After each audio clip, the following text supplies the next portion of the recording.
Hi everybody, welcome back to my channel, Made with Love. My name is Heather, and today is already Monday, December the 6th. And so in this one, this is my day 3 of my 12 days of baking Christmas, and today I'm going to be making my Christmas bark. So I've got a big bag of the white melting wafers. I also have candy canes, and I've got lots of the little candy sprinkles. I got these ones, and I've got all the other jars full of sprinkles. So first step is I'm just going to pour melting wafers into a microwavable dish so I can melt these. So now to melt these, you've got two options. One is on the double boiler, which is what I actually prefer to do, but I just wanted to get this done a little faster, so I'm going to actually microwave these to make it a little faster. So just put them in a microwavable glass dish, it's always best, and just do it at 30-second intervals and stir every 30 seconds until they are fully melted. So I will be back when these are fully melted. Okay, so this is after 30 seconds. You can see at the bottom they are just starting to melt now, so it's probably going to take maybe 2-3 minutes to get these all melted. Alright, so this is after another minute in the microwave. It's actually melted. I guess I didn't pour as much in here as I thought I did. I'm just going to stir and just get the last couple of pieces in here to melt. Now what I've got is just grabbing a cookie sheet, lined with wax paper or parchment paper. I think this is the parchment paper. Just want to line it with something that chocolate's not going to stick to. So now it's all melted, so now I'm just going to pour this out onto the paper.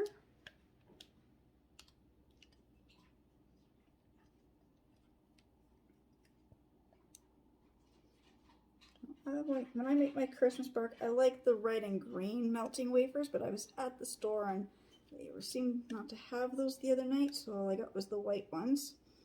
So I'm just going to spread this out into a nice, even, thin layer. I'm going to melt more because I'm going to use up all my melting wafers. I just want to make a bunch of bark tonight. This. And then I'm just going to pour the rest of these in this. I'm just going to start melting the rest of these too. Just going to make the hole just a little bit bigger. I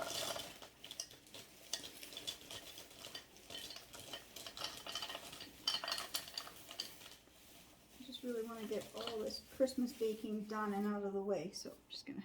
So what I've said I've got this mixture here. It's got candy canes, trees, snowflakes, gingerbread men, little Christmas lights, just an assortment of leftover little sprinkled flakes that I just threw all in one jar. Of course, I got my bag of crushed candy canes.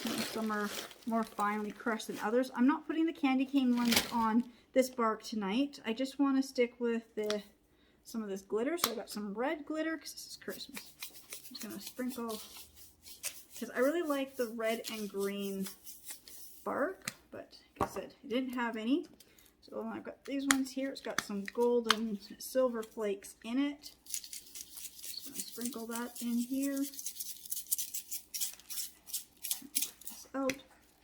There's some more in this one. This one's got more bigger pieces. It's got the stars. See, I like how when you pour the red glitter down, and then, you pour a more solid colored glitter down, then your gold and silver and white just show up so much easier. I'm not going to use that one. This has got just the white. This has got some other little flakes in here. It's got some blue in here. Just want to put some sprinkles in here. This other one, yeah, that's just all just white, because the white won't really show up on this. And it's got gold star, so it's got some gold and silver little flakes. I got white snowman. I got another mix of the silver stars and gold balls. That's what I already put on. That one's now empty, but I always keep these jars. I buy these at the dollar store. You get 4 little components of 4 different types of sprinkles. I like to reuse them when they're empty. You just use a funnel and you can just fill them in with your own glitter stuff. They do work good if you're doing crafting. You can actually put like glitter in here, and it makes it easier when you're making like with real glitter, not just the candied glitter stuff. But this is the Halloween pack one. And there's another one for the Halloween pack. So that's all I seem to have at the moment. Otherwise, I've got Easter, Thanksgiving, you know, everything. Christmas. I don't have any Christmas. Well, I do, but I wanted to save the white ones for the red and green because they really show up. So now I'm just going to put this in the freezer for about 20 minutes and it will be ready. So in the meantime, I'm just going to keep melting and making more Christmas bark. Alright, so I'm working on my next batch of melting wafers. They're almost done, maybe another 30 or so seconds. But what I'm doing is this one I do want the crushed candy canes. So I'm doing this, I did this the other night when I did my gingerbread house too. So I got, this time I brought out my larger mortar and pestle bowl so you can see. All you do is just put them in here. And I just lightly just tap this and it just really crushes the candy canes. I said if you didn't have this, you can just use like a Ziploc bag and a meat tenderizer or a rolling pin, or if you're really desperate, you can just use even just a regular hammer. You just want to break these up into more like bite-sized pieces. Whoops, nothing that people are gonna like choke on when they're eating the bark. So like a piece like this is just a little too big. So I'm just gonna make sure I get all those pieces kind of crushed a little more. And of course, if I spin like this, then I can get it into finer bits, which is kind of what I like. I like to have it in the finer bits. Now, this is a mix of candy canes. So we've got regular peppermint candy canes. There's going to be cherry candy canes, blueberry, and the bubble gum. So it's just an interesting mix. Now, the candy canes I do buy that I never mix with my other candy canes is my kids love those super sour warhead candy canes. Those ones, I will never mix those in this because, you know, not everybody wants something that sour. Now, if I wanted to make these just peppermint, I would have, you know, just grab the candy canes that are on my table right now. I've got a couple bowls full of just regular mini candy canes, but I like to flavor the Christmas bark. It just gives it more colors to it. Okay, so now here my microwave is done, so I've got to go check the melting wafers. They should be done. And then when I come back, I'll be just finishing up this last pan of bark. Alright, so this last bit of candy wafers are now totally melted. So now I'm just going to set sprinkles aside.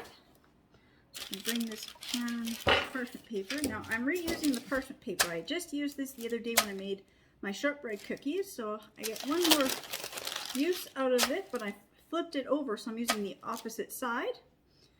I don't like wasting, you know, wax paper, tin foil, parchment paper, anything like that. If I can reuse it, like the tin foil, you know, if you can wash it and reuse it.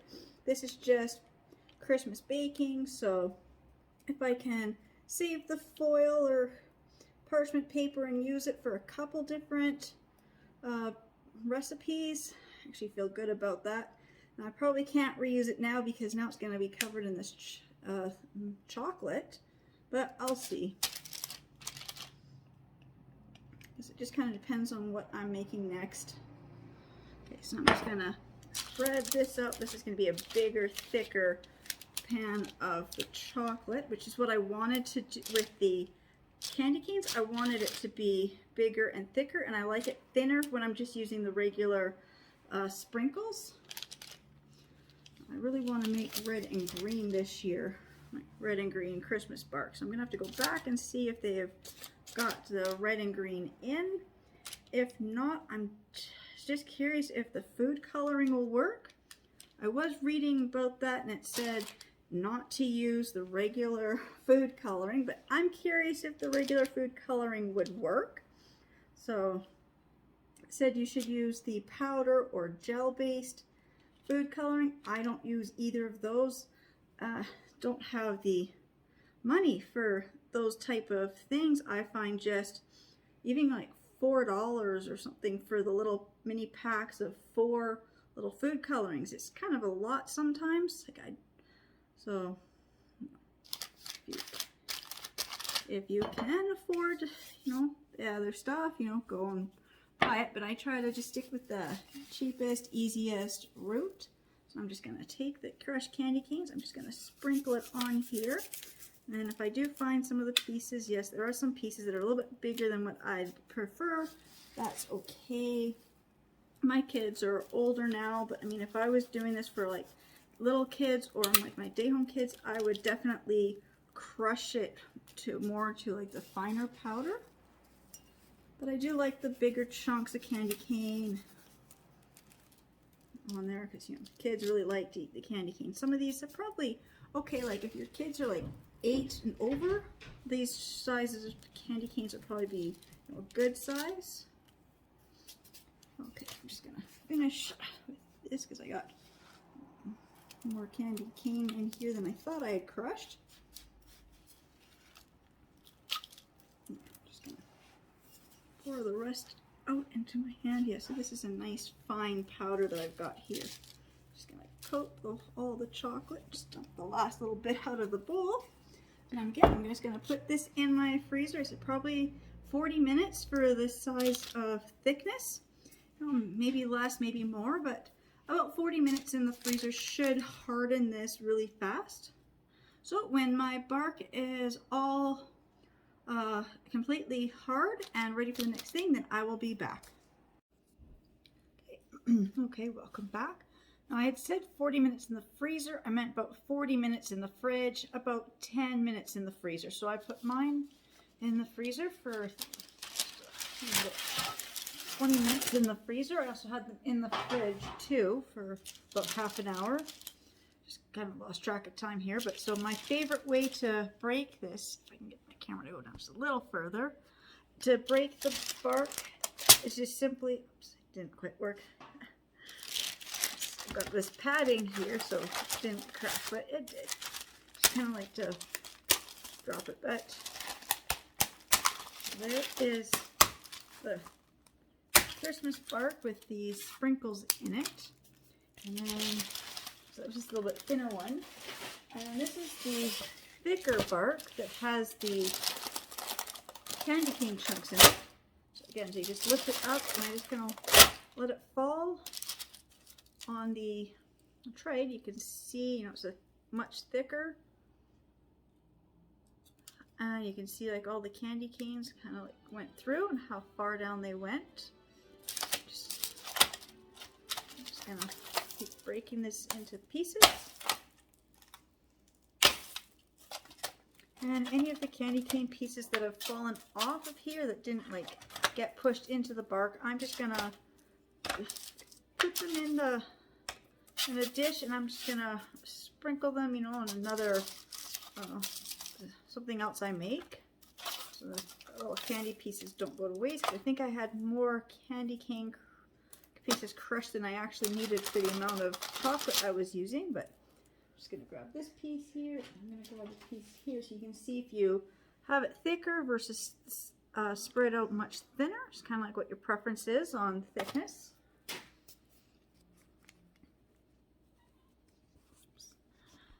Again, I just wanted to say thank you to everybody who's baby kitty. Just want to again say thank you to everybody who's subscribed to my channel and watching my videos, and I will see you all in my next videos. Bye.